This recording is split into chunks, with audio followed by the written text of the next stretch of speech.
Hello friends, ഒത്തിരി ഒത്തിരി സ്വപ്നങ്ങൾ സീരിയലിൻ്റെ ഇന്നത്തെ എപ്പിസോഡ് റിവ്യൂയിലേക്ക് എല്ലാ കൂട്ടുകാർക്കും സ്വാഗതം. അങ്ങനെ വിവേക് നിങ്ങളുടെ പ്രശ്നം എന്താണെന്ന് ചോദിക്കുന്നുണ്ട്. ആ സമയത്ത് വർഷ പൊട്ടിക്കരയുന്നുണ്ട് കേട്ടോ. എന്താ ശിവ ഈ വർഷം ഇങ്ങനെ കരയാൻ കാരണം, നീയെങ്കിലും ഒന്ന് പറ എന്ന് പറയുന്നു. അഭി എന്തായാലും ഞങ്ങളെ വിട്ടു പോയി, അവൾ ആരോടും പറഞ്ഞില്ല എന്ന് പറയുന്നു. ആ സമയത്ത് വർഷയും പറയുന്നുണ്ട്, എന്നെ സ്നേഹിക്കുന്ന ആൾക്കാരും ഞാൻ സ്നേഹിക്കുന്ന ആൾക്കാരും എന്നെ വിട്ടു പോവാണ്. ആദ്യം തന്നെ ആ ഒരു ദുരന്തത്തിൽ എല്ലാം എനിക്ക് നഷ്ടപ്പെട്ടു. എൻ്റെ അമ്മയും അതുപോലെ എൻ്റെ അച്ഛയും എല്ലാം തന്നെ ആ ഒരു ദുരന്തത്തിൽ എന്നെ നഷ്ടപ്പെട്ടു പോയി. അതോടുകൂടി തന്നെ എൻ്റെ എല്ലാ പ്രതീക്ഷയും പോയി. ദുരിതാശ്വാസ ക്യാമ്പിൽ ഞാൻ താമസിക്കുന്ന സമയത്താണ് ഒരു വലിയൊരു പ്രതീക്ഷയുമായിട്ട് വന്നിട്ടുള്ള ഒരാളായിരുന്നു ശ്രീയേട്ടൻ. ശ്രീയേട്ടനും അതുപോലെ തന്നെ എന്നെ വിട്ടിട്ട് പോയി. പിന്നീട് ഇതാ എൻ്റെ ബെസ്റ്റ് ഫ്രണ്ടായിട്ടുള്ള അഭിയും. എന്ത് വിധിയാണ് എനിക്ക് മാത്രമേ ഉള്ളൂ ഇങ്ങനൊരു വിധി, എല്ലാം എന്നിൽ നിന്ന് ദൈവം തട്ടിയെടുക്കുകയാണെന്ന രീതിയിലൊക്കെ പറയുന്നുണ്ട്. അല്ലെങ്കിൽ തന്നെ എനിക്ക് പ്രതീക്ഷയുമായിട്ട് വന്ന ശ്രീയേട്ടൻ്റെ സ്നേഹം എനിക്ക് അനുഭവിക്കാൻ പോലും സാധിച്ചില്ലല്ലോ എന്ന് പറയുന്നുണ്ട്. ഇപ്പോഴും വർഷയുടെ ഉള്ളിനകത്ത് ഇപ്പോഴും ശ്രീനാഥ് മാത്രമേ ഉള്ളൂ എന്നുള്ളതിൽ നമുക്കതിൽ വ്യക്തമാകാനായിട്ട് പറ്റും. കുറേ കടമകൾ മാനിച്ച് തന്നെയാണ് വർഷ ഒരു തീരുമാനം എടുത്തിരിക്കുന്നത് ഇപ്പോൾ കേട്ടോ. അതിനുശേഷം തന്നെ നമ്മുടെ ശിവ എന്തായാലും അവളെ ആശ്വസിപ്പിക്കുന്നുണ്ട്. എന്നിട്ട് പറയുന്നുണ്ട്, നീ ഇങ്ങനെ സമാധാനപ്പെടും വർഷ, ഇങ്ങനെ കരയാൻ നിൽക്കല്ലേ.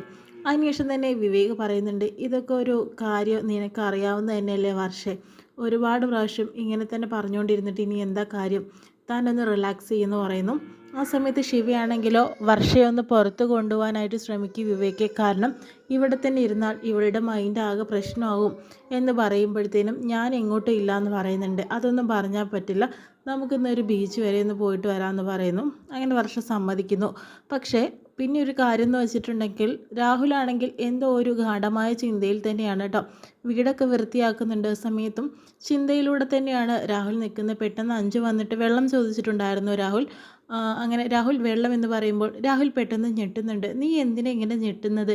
എനിക്ക് എന്തൊക്കെയോ ഒരു ഭാവവ്യത്യാസം എനിക്ക് കാണാനായിട്ട് പറ്റുന്നുണ്ട്. എന്താ ഞാൻ എന്തോ ആലോചിച്ചുകൊണ്ടിരിക്കുകയായിരുന്നു ആ സമയത്ത് നീ വിളിച്ചപ്പോൾ പെട്ടെന്ന് ഞെട്ടിപ്പോയി, അല്ലാണ്ട് ഇപ്പം എന്താണ്?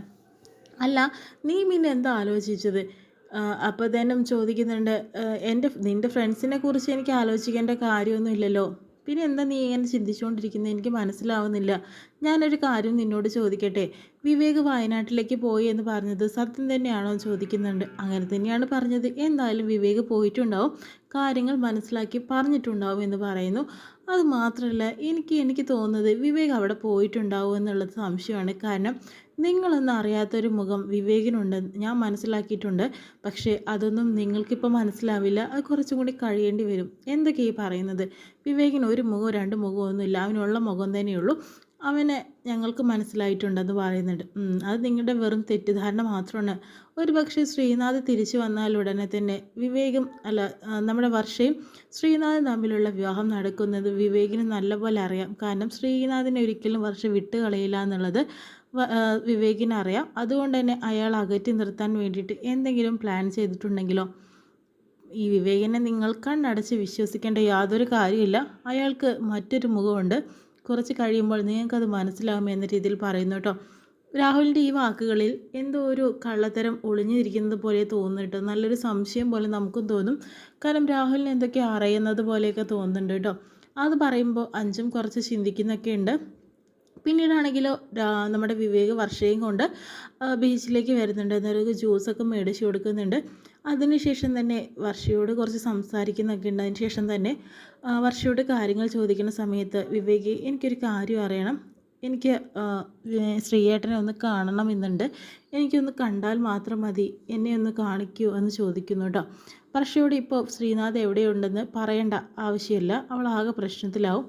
ഇപ്പോൾ പറഞ്ഞ ആൾക്ക് പ്രശ്നത്തിലാവും, അതുകൊണ്ട് തന്നെ വേണ്ട. പക്ഷേ വിവേകിനോട് വീണ്ടും വർഷ പറയുന്നുണ്ട്, എനിക്ക് ശ്രീയേട്ടനെ ഒന്ന് കണ്ടാൽ മതി, അതിനെ കാണാനുള്ളൊരു അവസരം ഉണ്ടാക്കി തരുമോ, എനിക്കൊന്ന് കാണിച്ചു തരുമോ എന്ന രീതിയിൽ വീണ്ടും വീണ്ടും വർഷ ചോദിക്കുന്നു കേട്ടോ. അതിനുശേഷം തന്നെ ഞാൻ എന്തായാലും പരിശ്രമിക്കാം, വർഷയ്ക്ക് കാണണമെന്ന് ആഗ്രഹം ഉണ്ടെങ്കിൽ അങ്ങനെ വർഷയെ ബോധിപ്പിക്കുന്ന രീതിയിലുള്ള കാര്യങ്ങളൊക്കെ പറയുന്നുണ്ട് കേട്ടോ. പിന്നെയും നമ്മുടെ രാഹുലിനെ തന്നെയാണ് കാണിക്കുന്നത്.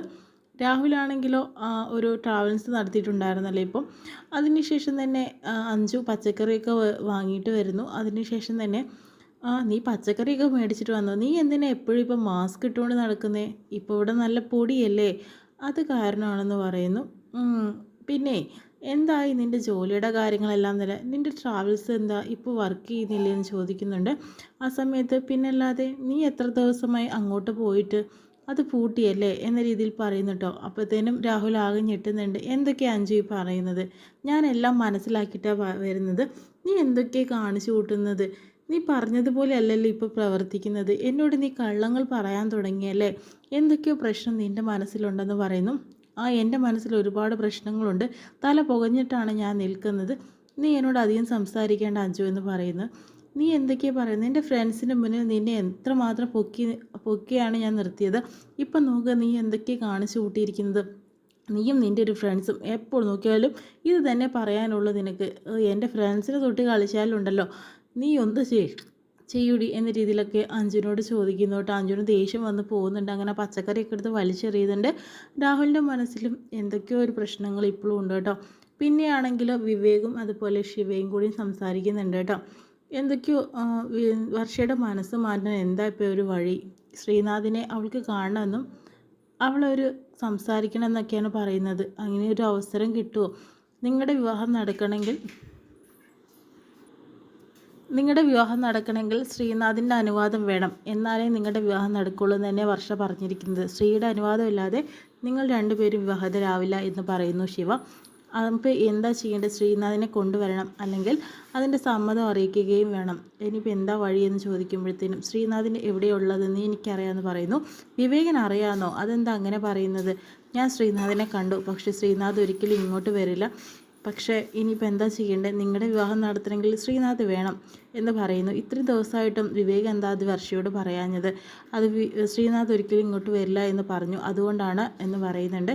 ഇനിയിപ്പോൾ എന്തായാലും ഞാൻ അവളോട് പറയാമെന്ന് പറയുന്നുണ്ട്. വേണ്ട, വിവേക് ഇപ്പോൾ ആ കാര്യം പറഞ്ഞിട്ടുണ്ടെങ്കിൽ അവൾ തെറ്റിദ്ധരിക്കും. ഇത്രയും ദിവസം വിവേക് എന്തുകൊണ്ട് പറഞ്ഞില്ല എന്നുള്ളത്.